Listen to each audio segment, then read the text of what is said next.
And we are live. Hi, good afternoon, everyone. Welcome to Level Up Live. I actually wish you good afternoon. It's actually still morning for about 30 more minutes. Good morning, everyone. I'm not used to being on here in the morning, but we needed to do a schedule adjustment because I have a really fabulous guest to talk with today, and we needed to be able to accommodate her schedule. So, good morning to you. We're going to allow a few more minutes for other folks to jump on, but welcome to Level Up Live, the show where we highlight the amazing accomplishments of physician women, both inside and outside of the exam room. I am super excited for you guys to meet my guest this morning. But before we do that, I just want to remind you, if you're watching us live, please say hi in the comments. Ask your questions. We're happy to answer questions. If you're watching the replay, hashtag replay, still ask your questions because we are equally happy to answer those as well. And then I just want to give you your final, and I swear this is the final reminder for a weekend for me. You can still register today. Today is going to be the last day because they're going to give our room block away at the end of the day today. So if you have not yet registered, you're on the fence, you were thinking about it, you have questions, ask your questions, but register www.aweekendforme.com. And it is going to be amazing. November 2nd through 5th in Puerto Rico. I hope to see you there. So let's see. I'm going to introduce our fabulous guest and my friend. So we have joining us this morning, Dr. Megan Melo. Dr. Megan is board certified in family medicine and obesity medicine. She's also a certified life coach through Life Coach School and certified Daring Way facilitator based on the work of Brené Brown. Dr. Melo helps women physicians and allied health professionals get unstuck from burnout by unlearning the habits of perfectionism and people pleasing and cultivating healthy boundaries and self-compassion. Welcome, Dr. Megan. Thank you so much for having me. I'm excited to be here and chat with you. It's always a good time when we get to spend time together. And we just got to spend last weekend together. I know. Not enough time hanging out. I know. I agree. So, we were talking before we came on camera, and there's so much that we could talk about. But let's start at the beginning. Tell us about your journey through medicine. Did you always want to be a physician? Did you always know what kind of physician? Tell us a little bit about that journey. Yeah. I'm one of those who, when I was a little kid, was like, I'm going to be a doctor. And important part of my story, when you are a little girl and you tell people you want to be a doctor, often, oh, that's wonderful, that's great, right? Get a little dopamine hit, and sort of realize like, oh, that's something that wins favor with people. So we'll probably come back to that with the whole people pleasing thing. Okay. But yeah, I wanted to be a doctor from a really young age. My parents are both nurses, and I definitely knew I didn't want to do that. I definitely was like, no, I want to be the boss. That was my perception, right? How things went. And I'm one of those, I went, kind of straight through from college to medical school because that's all I knew, and found out later, like, oh, most of my classmates, had lived their life for a few years before going to medical school, but that's kind of how I did. And going through rotations, I always had a sense that probably family medicine would be where I'd end up. I kind of loved everything. Not eyeballs. I don't like eyeballs, but I love delivering babies. I liked being in the OR. I liked being in clinic. I liked taking care of hospital patients. And so ultimately, when I was making my final choice, it came down to, well, I don't have to leave anybody out if I do family medicine, right? I can still deliver babies. I can still see patients in the hospital. And for a while, I did that actually in primary care. So I was part of a large health system for actually both my residency training and most of my career. And I did have the opportunity to take care of patients in the hospital and deliver babies and do clinic work. Ultimately that ended up contributing, let's say, to really, multiple episodes of burnout and feeling like, I don't understand how people can just keep going with this. My pager would go, I'd have to run out of clinic and leave these patients behind to go deliver a patient, but I'd be sitting there for hours. And, it's just all this churn. which ultimately led me to deciding to leave that particular job after a lot of decision making. And ultimately, I thought I would open my own obesity medicine practice, but I decided to get coaching certification before I did that, and then sort of pivoted into physician coaching. So now I do a balance of both medicine, but at a smaller place and with a more limited scope that suits me for this phase. And then I also coach physicians on burnout and perfectionism and people pleasing, as we talked about. Okay. So now, I was listening to what you were describing, as your day and all of the different demands and how that contributed to burnout. But what I heard in there was a lot of overwhelm. And I know that your podcast is called In Physician Overwhelm. So talk to me some about that overwhelm that you experienced and what you're seeing in your clients. But beyond that, what's at the root of the problem, and is there a way for us to fix it? Yeah. I mean, I think that feeling of overwhelm was just, it felt like it was a place I was living. I felt constantly that there was too much to do. I was always shoulding on myself, right? Like, oh, I should do this, I shouldn't do that.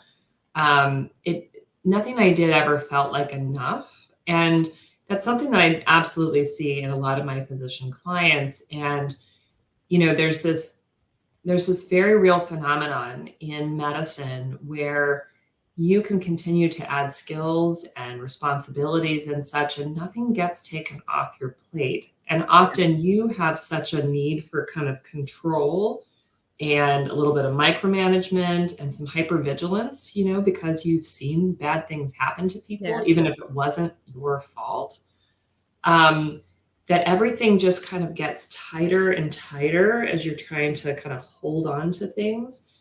And our brains and our bodies can only take so much. Right. So, during some of these episodes that I, kind of characterize as burnout, like I couldn't sleep. I was so emotionally exhausted. A little thing would make me cry, or just so physically tired. And I just couldn't at that time, see any other ways or get any other answers from people. And I remember asking colleagues, like, how on earth are we supposed to do all of this? And I just kind of get crickets back. I'd get some shrugs, of like, I don't know. This is just the job, right? It's just the job, right? Buttercup. This can't be the answer, right? But so many of the clients that I work with, have heard my story somewhere, and, kind of these periods that I went through, and they're like, oh my gosh, me too. I think so many of us are walking around, maybe looking totally fine on the outside, maybe being a little irritable or, just kind of curt or stressed, but inside just feeling like we're a failure, like there's something wrong with us, that we don't know how to do all of this with a smile on our face, right? That we're somehow flawed and not able to cut it when everybody else seems to be fine. And that's such a damaging internal state to be in, right? And I think that honestly contributes a lot to physician suicide, right? Because people can seem like they're okay. Yeah. You're very high functioning people. Right. And we can make it look like everything is okay and do all the things and get out of bed and be dressed, like brush our teeth. We can do all of those things, but inside we might be like really, truly caving in. Yeah. You mentioned that, a couple of our colleagues have talked about this, here on this show and in other places. Dr. Jeannie Lawrence, she does coaching for for physician women who, want to feel as good on the inside as they look on the outside. And she has done some work on what depression and anxiety look like in high functioning women, because it looks very, very different than what you typically see. And then also we've had Dr. Tawana Gilliard on, and she talked about her own personal struggle. She describes a night during residency where she actually sat with a gun in her lap contemplating suicide, and Yeah. got up the next morning and went to work like nothing ever happened. Yeah. And there's something very wrong with all of Right. it. I mean, it's like this some kind of, as my cousin would say, Jedi mind tricks happens to us as physicians, where we think that we're supposed to be able to shoulder all of this. You Yes. talk about feeling like you're not enough. Who Yeah. is enough? Who on Right. earth could possibly shoulder that entire burden? Yes. Yes. Yeah. It's funny. I have a patient right now who's not a physician, but also, a super high achieving woman, and, has kind of become disabled by panic. Like, she's waking up in the middle of the night multiple times in panic, panic attacks throughout the day, and, is on leave. And I keep getting these papers from her insurance company, like, well, you're not describing any physical exam elements, that indicate that she's really suffering. And I'm like, yeah, because she's a high functioning woman and she's put together and you can't tell, but she's telling me Right. that this is going on. And I'm not going to go to her house and watch her sleep. Right. When a woman who's that high functioning is reaching out for help, she should have reached out for Right. help 6 months ago. Exactly. Right? Exactly.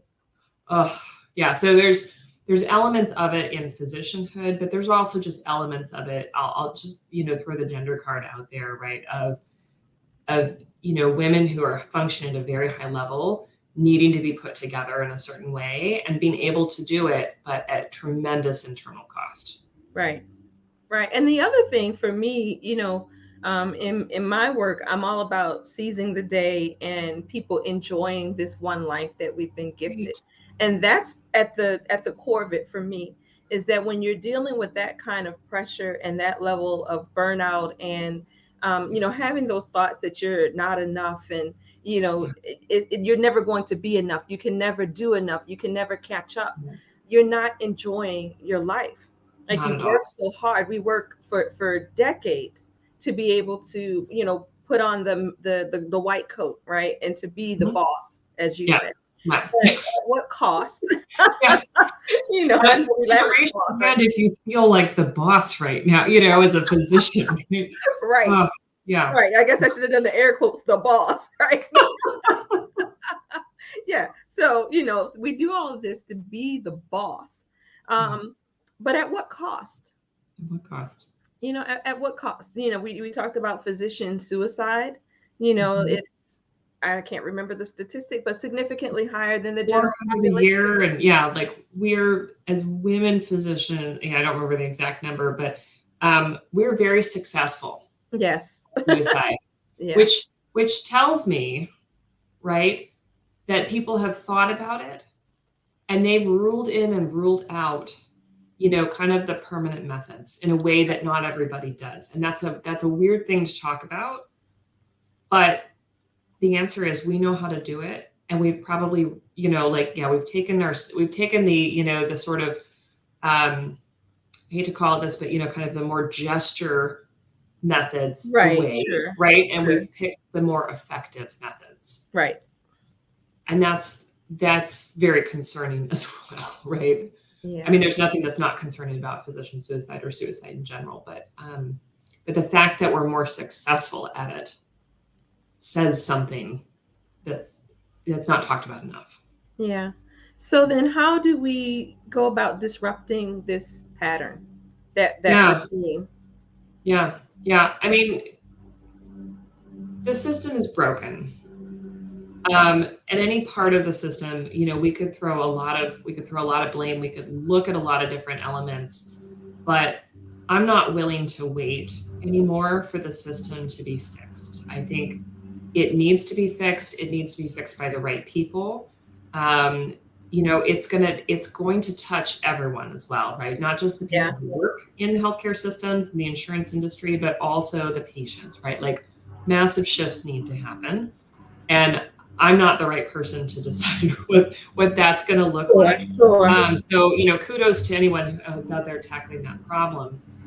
But what I think needs to happen is that regardless of what happens with the system, we each of us need to really sort of reclaim ourselves, Yes. relearn how to take care of our physical bodies, relearn how to connect with our emotions that we've been taught to shove down, put aside, and of course, what happens beyond that, right, is we have all these emotions, right? We might be annoyed, angry, frustrated with a patient, right? We have to shove that aside. And then later we get to judge ourselves and feel guilty because I About that. shouldn't think that Yeah. about this other human because I'm this type of human, right? It's like, Right. no, we're just humans and we just have feelings and that's okay. But we weren't taught how to process. We were taught how to shove down. We were taught how to appear professional, but not what to do afterwards, Right. right? Not how to touch back, on those feelings, to allow them to understand them. In my coaching work, I talk with people about, kind of the connection between our subconscious and conscious thoughts and our feelings. So in the method I use, our thoughts create our feelings, right? But our thoughts might not be something we're aware of, right? We might look at the schedule that we have for the clinic day and, immediately feel angry. Mm-hmm. But we're looking at the schedule, having a thought, it shouldn't be this way. I can't believe they put Mrs. Jones next to Mrs. Smith. I can't, like, how on earth did anybody make that mistake? There's a double book. We're having all of these things, and that's creating the emotion. Right. Right. And so understanding that allows us to go back and see, like, what is that default way of thinking? And what changes do I want to make so that, my day goes better, right? So that I feel better. Right. We're not going to make it all rosy and sunny, Right. but Right. just seeing how our conditioned ways of thinking are contributing to how we feel. Right. I mean, you started off talking about how the system is broken. And so, I just want to acknowledge for everyone that we know the system is broken. So nothing that I say, 100%. nothing that Dr. Megan says is in any way implying that you as an individual are not doing the right thing. I think it's more about tools and strategies to help you to be able to at least reclaim some of your life and maybe even thrive in this broken system. Yeah. Because there is so very much so very much that's wrong. Yes. But you talked about how can people feel stuck, Yes. and I think and that's very frustrating, and you feel powerless Yes. You when feel you're like a victim. Yeah. exactly. Yeah. And I think that to a large extent, we have to get to a place where we're able to feel like we have more control. It's really a lot of it is about you talked about thoughts. A lot of it is about the stories that we tell ourselves, right? So Yeah. we tell ourselves that we're stuck, that we can't do it another way. There's no other job. There's no other this. There's no other that. Yeah. But the reality is, medicine cannot exist without us. And we have to be assertive enough to say, I can't take this particular Mhm. thing anymore. Mhm. I have to, Yeah. like you talked about your situation. You Yeah. were in a practice situation that was causing tremendous burnout. You couldn't take that anymore. But Mhm. something happened to get you to a place where you said, okay, I can't take this anymore. I need to reframe. I need to adjust my career so that I can function, so that I can find some joy and, Yeah. love my life, or at least like it a little bit. So how do we help other people get to that place where Yeah. you can start to exert some recognize, first of all, I guess, recognize that you actually do have power, and second, begin to reclaim some of that power. Yeah. I think a big component comes down to giving yourself permission to take back ownership. And when I was in, kind of that before time, I was looking for other jobs for probably years, I'd scan the job boards, kind of see, well, who else was hiring, docs who did what I did. And, I just kind of come across the same kinds of jobs, right? Slight differences here and there. And I had this sense of like, yeah, that would be better for a little bit, but, kind of knew that wasn't going to be the answer. And it's not to say that we can't leave, because absolutely we can. But what has to happen first, I think, for that leave or staying to be effective is deciding, like, I have permission to make choices for myself. I have permission to leave a job or to, decide I'm going to open my own practice or, start anything that you want to do, you need to give yourself permission for, because we've also been conditioned for external validation, right? So we needed good grades and recommendations, right, to get all the way through our training, right? And you think about both medical school, kind of the clinical years and residency, it's highly dependent on, making the mark with the people who were, supervising us, right? If none of your attendings liked you, yeah, you were not going to get very far, right? And so we became so conditioned looking for that external validation that we often still keep scrambling for it, and that really reinforces that people pleasing, kind of part of, like, we feel like we have to make all our patients happy. We have to be, always kind and pleasant and the easy doctor to work with, for the staff, and always accommodating and always doing everything the manager might ask us to do. And, serving all the people, and then we go home, right? And if we're, a mom, a partner, a spouse, like, we've got all those things too. We want to be doing that all well, right? We have to decide, I will no longer place my worth on the good opinion of everybody else, right? I need to feel inside worthy. And I need to give myself permission to make decisions for myself without having to consult everybody and get everybody to agree and say, that's a great plan, good job. Yeah. But it's not what we're used to, most of us. No, and the other thing, at least, I know in my journey, is there wasn't even, like, I didn't have time or space to have those thoughts. Yeah. You know what I mean? Like, that stuff is not right. You don't feel like yourself, you're not happy, you're never caught up. But to be able to even sit to analyze and say, okay, these are the issues and this is how I might address them. Yeah. I didn't even feel like I had that kind of, like that kind of time or where you're so exhausted if you didn't have something to do. Because, on your recent podcast about loneliness, you described this woman's life and she's just going. And I kept waiting for you to say, and she went to bed and got up tomorrow and did the same thing again, because that's what it's like, right? Yeah. You just go. You go to bed, you get up, you do it all again. And when is there time to even be able to have those kinds of thoughts and these kinds of conversations? I didn't, for a long time, I'm glad I found you guys and our community, because for a long time, I didn't even have people to have the conversations with once I had the epiphany that, wait a minute, something is not right with this, but I guess, how do we help? How do we help? Yeah.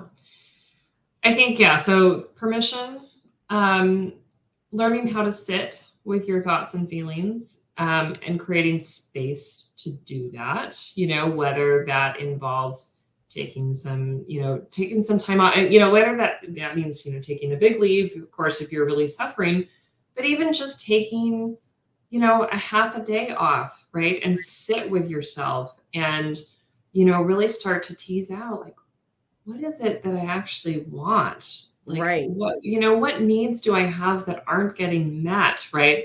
Because we talk about in that podcast episode that you recognize, like, we're surrounded by people all day, but we often aren't connecting really with them as humans, and so we do feel lonely. We do feel like we don't have somebody to turn to, we have to intentionally kind of seek that out. Yeah. So yeah, time with yourself, time with others that you can really resonate with and be human with, right? You don't have to be Dr. So-and-so with. It's so important. And unfortunately, no one does it for us. Right. Right. We have to decide, like I'm gonna do this. I'm gonna take some time for myself. I'm gonna spend some time with people who really see me. Mm-hmm. I can really be myself with, and that starts to, help us to be feeling better. It's not the only things, right? But it starts us to feel more human. Right, right. And I think, and also finding a community. Mm-hmm. I talked about finding a community, because Absolutely. sometimes, if you're all alone and again, we have these thoughts that are just thoughts.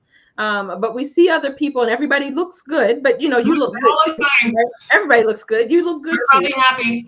Right. They're probably having the same existential crisis that you are, but nobody's talking about it. No. But finding a community where you guys can be your authentic selves and have these kinds of conversations and come up with a solution. And what I always say is there's no one size fits all. It's Yeah. the solution that works for you. I mean, you still have a practice, in addition to the coaching, but you just made the practice what you needed it to be for your life, as Yeah. opposed to letting the practice of medicine dictate your existence, because that's And what and ends up even happening. with that, right? Like I still wrestle with things at times, I still have to remind myself that's not how I do things anymore. Mm-hmm. Um, for example, I'll have a patient with some weird labs and like I know more needs to be done. It's easier for me now to decide, but I still have to remind myself, this evaluation is actually going to be more effective if I connect them with someone who is more expert in this, because I can figure it out, but I'm going to spend hours doing it. And I'm not going to be able to answer all the questions, that are going to come up. And so if I step back and sort of realize that and fight against that, I have to do everything myself. Mm-hmm. Then I come up with a better solution, ultimately for them and for me. And it's not to say that I like send everybody to the specialist, but Right. I'm just a lot more conscious that that's going to be ultimately better for them, better for me. Yeah. So tell us about you're doing the coaching. Mm-hmm. What kinds of results are you seeing in the women that you're working with? I tell you, it kind of blows my mind. So a lot of the women that come to me share a very similar story to me. They're feeling like they're overwhelmed, they're exhausted, they're frustrated, they feel like they're working so hard and it never seems like enough to the other people. And they don't feel like they're enough on the inside.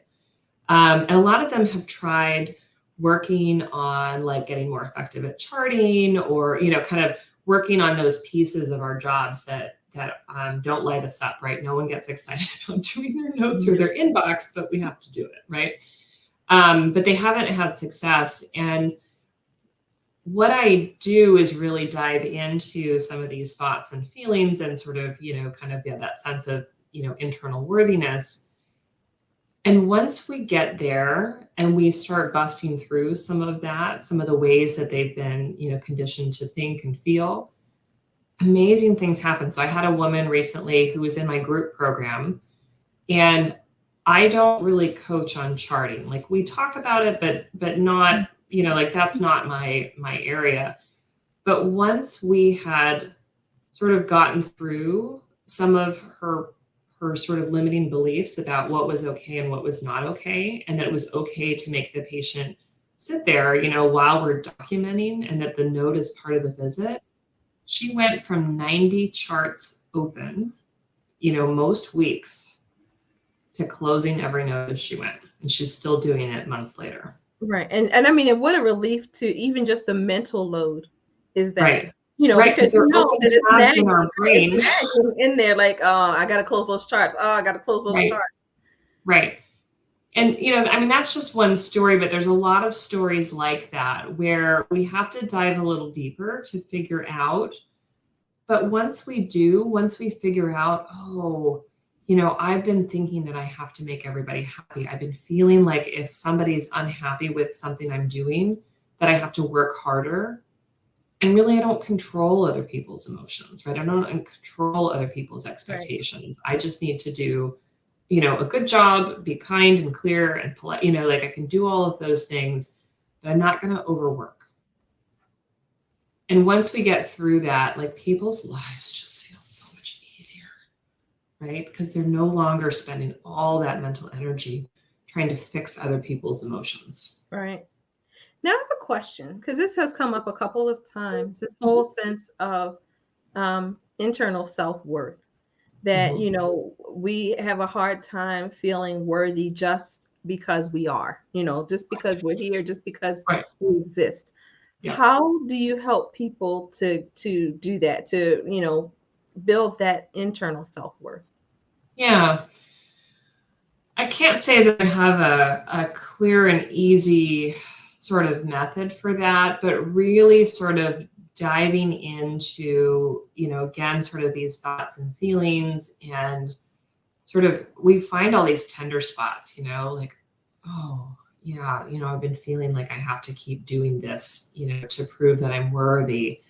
And when we can do that and we can kind of sit with that for a bit, and, I can kind of validate their experience and tell them that they're not alone. Mm-hmm. That often helps us to get started with that journey of starting to feel like, I'm actually good enough right now. Like I actually have amazing skills, and I'm a wonderful person, and my worth is not dictated by what I do and all the accomplishments, right? It's intrinsic. And I can sit in that and feel that, and sort of, it sort of transforms over time. Okay.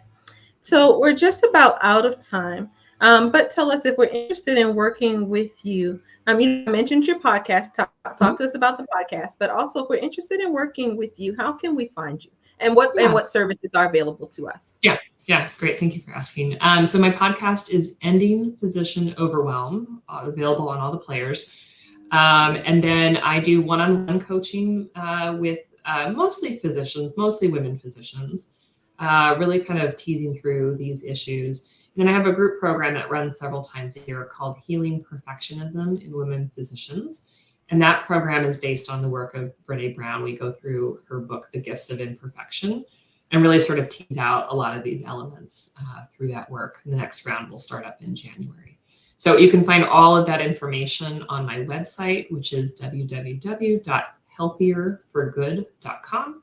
And you'll find out information about the different coaching options, podcasts, the group. Okay. So I like to end on a variation of the same question. And I have been sitting here probably for the last 30 minutes trying to figure out what that question might be for you. But here we go.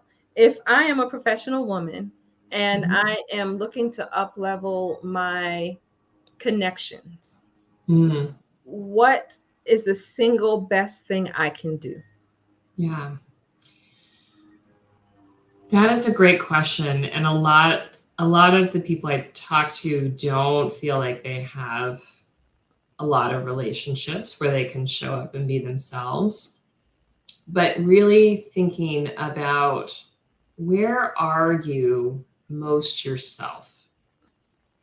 That's not in the exam room, because even if you have a great time taking care of patients and that really resonates with you, that's still a professional self that is not fully you. So where is it that you feel most yourself, and who are the people who are already there?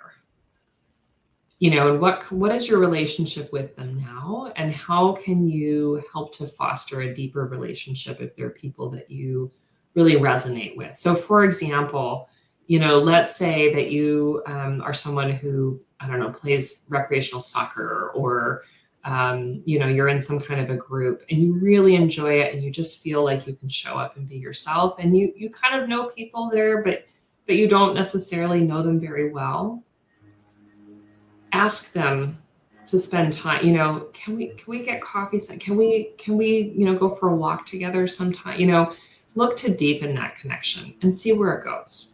Yeah. You know, when we go in school, like we meet people all the time, and we make friendships, and then we're out of school, and then we just don't have those Right. same kind of activities. No, So it's not absolutely. as natural. We have to do a little work. But I Yeah. think recognizing, kind of that we want to be able to show up authentically. Where are those places already? And how can I work to, foster deeper relationships if I don't already have them? Yeah. Yeah. So we may need to be a little more proactive Yeah. and intentional about cultivating the relationship. Yeah. Okay. Well, thank you very much for that answer. Thank you so much for sharing your gifts with the physician community, for helping us to end overwhelm and to end perfectionism and to give ourselves permission to live lives that we love. And thank you for being my friend. I appreciate it. I Thank you. appreciate it. I appreciate you. So Thank you so much for having me. It's been great. yeah, I don't know how it took us over a year to do this, but here we are. We made it Here we even on are. Friday morning, right? We made it work. Yeah. So thank you all for joining us today. If you have questions, after you think about questions later, please, put them in the chat, reach out to me, reach out to Dr. Megan. We're happy to answer them. And again, I want to remind you today is the day, it is the final day to register for a weekend for me. And if you were listening to this conversation, we talked about the fact that there are often not spaces, not time to even think about the things.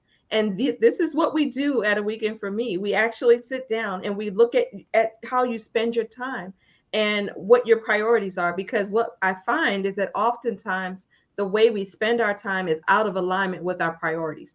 We're still living a life that a schedule that we had 5 years ago, and our priorities have changed drastically. And so it's no wonder that old schedule, those old commitments, or those commitments that you made at a different time in your life, are now creating this discord inside, because this isn't who you are anymore. And we have to give ourselves permission to pivot and to, to change and become who we were created to be, because we were never meant to be static. We were always supposed to be evolving. So if you are interested in evolving, becoming the you that you were always created to be, join us. A Weekend for Me, Puerto Rico, November 2nd through 5th, www.aweekendforme.com. You have to register by the end of the day today. Take care. I'll see you guys on Tuesday. All right. Take care, Dr. Megan. See you later. Bye.